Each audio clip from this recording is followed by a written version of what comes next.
Most welcome in world of physics. Again most welcome in world of physics. ठीक है, हम लोग जो है chapter 5 twelfth management matter discuss कर रहे थे, जिसमें 2 लेक्चर हो चुके हैं। दूसरे लेक्चर में लास्ट जो हम लोग टेबल डिस्कस किए थे उसको एक बार फिर रिवाइज कर लेते हैं। ठीक है, तो पहले कुछ लॉजिक्स को हम लोग देख लें। हम लोगों ने एम जो है एम, जिसे हम बोलते हैं मैग्नेटाइजेशन, क्या बोलते हैं मैग्नेटाइजेशन, इसको कंपेयर कर रखा है concept of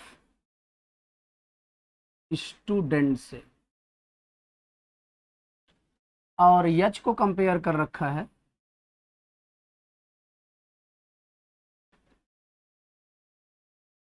concept of teacher से, कॉन्सेप्ट ऑफ टीचर से। यम कॉन्सेप्ट ऑफ स्टूडेंट से, एच कॉन्सेप्ट ऑफ टीचर से हम लोग कंपेयर कर रखे हैं। ठीक है, अभी हम टेबल देखने जा रहे हैं और उसमें पहला आपका है डाया मैग्नेटिक मटेरियल और दूसरा आपका है पैरा मैग्नेटिक मटेरियल और तीसरा आपका है फेरो मैग्नेटिक मटेरियल। ठीक है, और जो पहली टेबल होगी बेटा आपकी, उसमें हम लोग डिस्कस करेंगे साई के बारे में। इसके बारे में साई इज इक्वल टू होता है आपका M by H, M by H. That means concept of student upon concept of teacher, concept of student upon concept of teacher. ठीक है, अब जरा आप देखें जो है हम लोग जैसे डायामैग्नेटिक मटेरियल क्या है, डायामैग्नेटिक मटेरियल हमने आपसे कंपेयर किया था ऐसे बच्चे जो घर से जबरदस्ती स्कूल में भेजे गए हैं, जिनका पढ़ना मोटिव है ही नहीं है, और उनको ये धमकी दे के भेजा गया कि बाहर कहीं दिखते हैं आप, कोई खबर मिलती है तो हम आपकी खबर लेंगे।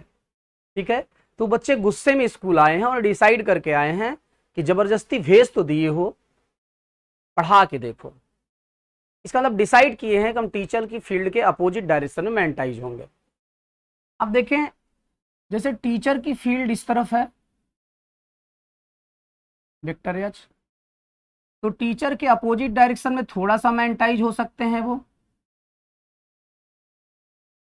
या ज्यादा मैग्नेटाइज हो सकते हैं, या टीचर की फील्ड कॉन्सेप्ट के बराबर मैग्नेटाइज हो सकते हैं अपोजिट डायरेक्शन में डायामैग्नेटिक मटेरियल। तो एक तो टीचर के कॉन्सेप्ट की जो डायरेक्शन है और डायामैग्नेटिक मटेरियल के कॉन्सेप्ट की जो डायरेक्शन है, दोनों अपोजिट है। दोनों अपोजिट होने का मतलब यह है कि एक प्लस है और एक माइनस है, क्योंकि अपोजिट वेक्टर की डिफरेंशन से मोशन इन प्लेन चैप्टर 11 हमने अपोजिट वेक्टर्स में आप एक को प्लस लिखते थे, दूसरे को माइनस लिखते थे। दैट मीन्स जब हम बात करेंगे साई की वैल्यू की, तो क्योंकि वो वेक्टर यम अपान वेक्टर एच होता है, तो एक प्लस है एक माइनस है, इसका मतलब साई आपका आ जाएगा निगेटिव। क्या आ जाएगा? निगेटिव। और निगेटिव रिजल्ट क्या होगा? वो जीरो से लेस होगा, जीरो से लेस होगा। तो साई की वैल्यू जीरो से लेस हो गई, किसके लिए? डायमैग्नेटिक मटेरियल के लिए। अब ज्यादा से ज्यादा ये हो सकता है कि टीचर का कॉन्सेप्ट के जस्ट अपोजिट डायरेक्शन में बच्चे का कॉन्सेप्ट और उसी मैग्नीट्यूड का हो जाए। इसका मतलब न्यूमरेटर और डिनोमिनेटर सेम होने के चांसेस हैं, और जब न्यूमरेटर और डिनोमिनेटर सेम हो जाएगा तो वैल्यू हो जाएगी -1। इसका मतलब 0 और -1 के बीच में लाई करेगा साई की value for diamagnetic material, for diamagnetic material Sai की वैल्यू 0 और -1 के बीच में लाई करेगी। आप कंपेयर, जो आपकी टेबल है, टेबल का फर्स्ट आप निकाल लिए। अब हम बात करने जा रहे हैं इसकी,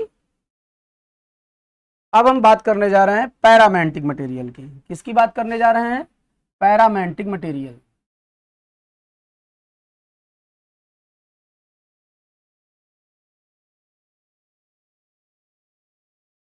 पैरामैग्नेटिक मटेरियल की जब बात करेंगे तो पैरामैग्नेटिक मटेरियल वो स्टूडेंट हैं,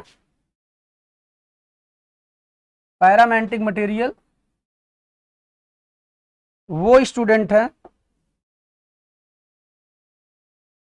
जो स्कूल आ गए हैं और ये सोचते हैं आ गए हैं तो पढ़ ही लेते हैं। मतलब केवल पढ़ना मोटिव नहीं है, स्कूल आ गए हैं तो पढ़ ही लेते हैं, ऐसे हैं। इसका मतलब टीचर की डायरेक्शन में तो मैग्नेटाइज होंगे वो, टीचर के कॉन्सेप्ट की डायरेक्शन में मैग्नेटाइज होंगे वो, लेकिन थोड़ा होंगे। ठीक है, तो पहली बात तो दोनों की डायरेक्शन सेम जा रही है, और डायरेक्शन सेम जाने का मतलब है कि दोनों पॉजिटिव होंगे, और दोनों पॉजिटिव होंगे तो रिजल्ट पॉजिटिव आ जाएगा साई का, और जो कि 0 से ग्रेटर हो। तो एक तो ये हो गया कि ये 0 से ग्रेटर होगा, और दूसरा पैरामैग्नेटिक मटेरियल का जो मैग्नेटाइजेशन है वो मैग्नेटिक इंटेंसिटी मतलब टीचर के कॉन्सेप्ट से कम ही रहेगा। इसका मतलब न्यूमरेटर हमेशा कम रहेगा और डिनोमिनेटर हमेशा ज्यादा रहेगा। तो कोई लिमिट होगी उससे मतलब ये कम ही रहेगा हमेशा। अब हम बात करते हैं फेरोमैग्नेटिक मटेरियल की। किसकी बात करते हैं? फेरोमैग्नेटिक मटेरियल की। अब फेरोमैग्नेटिक मटेरियल में क्या होता है आपका? फेरोमैग्नेटिक मटेरियल वो स्टूडेंट हैं जो ये डिसाइड कर रखे हैं कि अपनी लाइफ में हम पढ़ेंगे ही, सीखेंगे ही, उनकी टेंडेंसी पढ़ना और सीखना है। तो इसका सीधा सा मतलब ये हुआ कि वो टीचर की डायरेक्शन में तो मैग्नेटाइज होंगे, वो टीचर की डायरेक्शन में तो मैग्नेटाइज होंगे, लेकिन उनकी कोई लिमिट नहीं, वो कितना ज्यादा। ठीक है, अब बोर्ड आगे होता तो और बड़ी लाइन खींचते।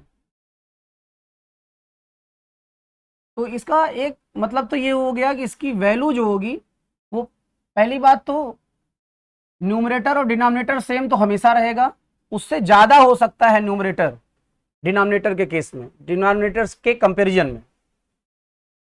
तो न्यूमरेटर कितना हो जाएगा ये कुछ कंफर्म नहीं है, बहुत ज्यादा भी हो सकता है, क्योंकि फेरोमैग्नेटिक मटेरियल जो होते हैं वो कितना सीख लेंगे इस बात की कोई गारंटी नहीं है।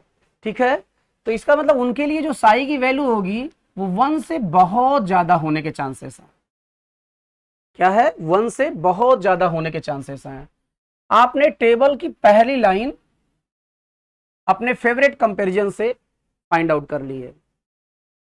अब हमको रिलेशन चाहिए म्यू आर के लिए, तो आप जानते हैं 1 plus psi is equal to होता है म्यू आर। क्या होता है?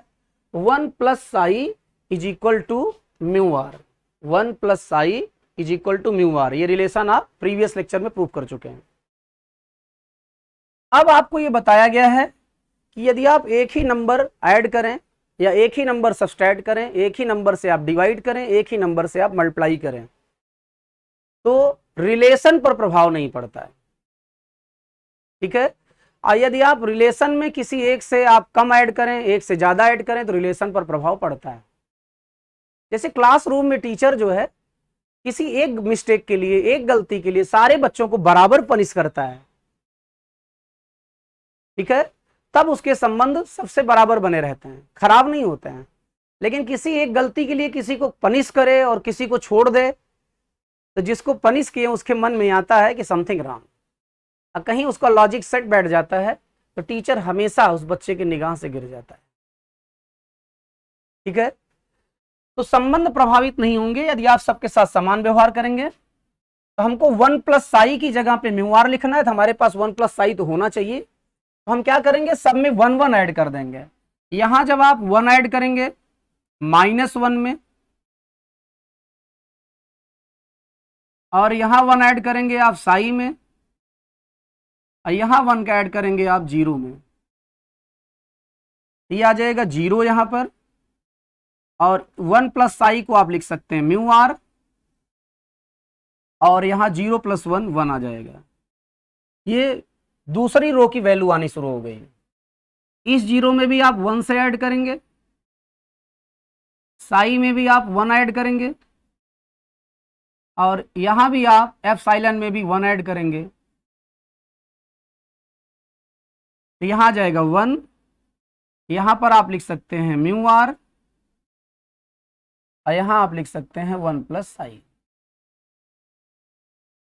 यहां आप 1 ऐड करेंगे, यहां भी आप 1 ऐड करेंगे, तो 1 प्लस साई की जगह पे आप लिख सकते हैं mu R greater greater than, जो चीज 1 2 से ग्रेटर है तो 1 से श्योर ग्रेटर होगी, तो आप फिर ये लिख सकते थे।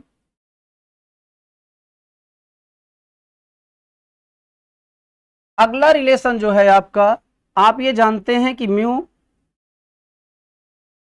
Is equal to mu 0 mu R होता है।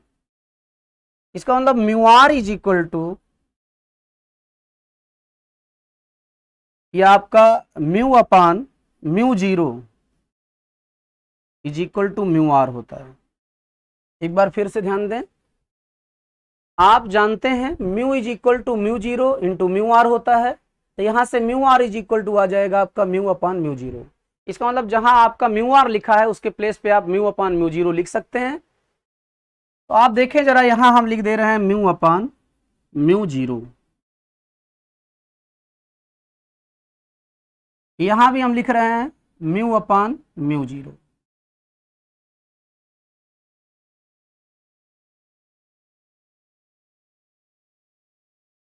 और यहां भी लिख रहे हैं म्यू अपान म्यू 0। अब जरा देखें, यदि आप इसको लेंगे तब तो ठीक रहेगा, लेकिन जब इसको लेंगे तो म्यू 0 जाके यहाँ 0 मल्टीप्लाई होगी 0 हो जाएगा। तो आप ये जब लें जरा देखें, यहाँ क्या आ जा रहा है, mu is less than mu 0, ये थर्ड रो आप पा रहे हैं इस समय। और इसको लेंगे तो म्यू 0 जब इधर आ जाएगा तो म्यू इधर चला जाएगा, ये अगला मिल गया आपको। और यहाँ आपका ये हो जाएगा। ये आपने टेबल जो है आपको लर्न नहीं करना पड़ रहा है, आप एक छोटे से कंपेयर में जिसमें कोई साइंटिफिक डिस्कशन नहीं है, लेकिन फिर भी आप टेबल पूरी पूरी बना ले रहे हैं, तो रटने की जरूरत नहीं है। अब कंपेयर आपकी कितनी हेल्प करता है आप ये देख चुके हैं, ठीक है। तो डायमैग्नेटिक मटेरियल का पूरा रिलेशन आ गया आपका, किसके लिए, साई के लिए, और किसके लिए, म्यू आर के लिए, और किसके लिए, म्यू और म्यू 0 के बीच में रिलेशन के लिए। अब हम आगे बढ़ते हैं। जैसे कहीं मैग्नेटिक फील्ड है,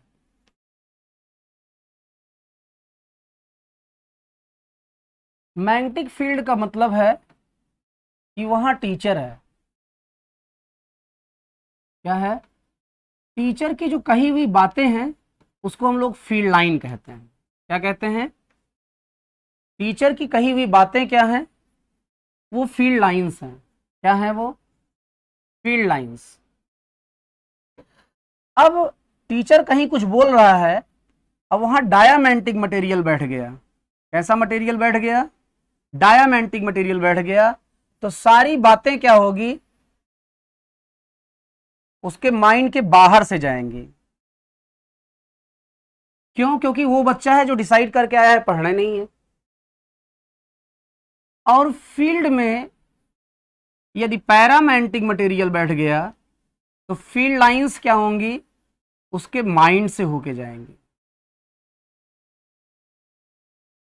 और फेरोमैग्नेटिक मटेरियल बैठ गया तो फील्ड लाइंस जो है, सारी फील्ड लाइंस जो होंगी वो उसके माइंड से होके जाएंगे। फिर से ध्यान दें जरा, आप देख रहे हैं टीचर की कही हुई बातें ही मैग्नेटिक फील्ड लाइंस हैं। कंपैरिजन में। डायमैग्नेटिक मटेरियल वो है वो जब को घर से डांट मार के भगाया गया है, पढ़ना उसका मोटिव ही नहीं है, तो सारी बातें कहाँ से जाएंगी, उसके माइंड के बाहर से जाएंगी। इसका मतलब फील्ड लाइंस एक्सपेल्ड आउट हो जाएंगी यहाँ पर, या रिपेल्ड होंगी। और यहाँ पर पैरामैग्नेटिक मटेरियल में फील्ड लाइन अट्रैक्ट होंगी, लेकिन जो फेरोमैग्नेटिक मटेरियल होगा वहां डेंस हो जाएंगी मैग्नेटिक फील्ड लाइंस।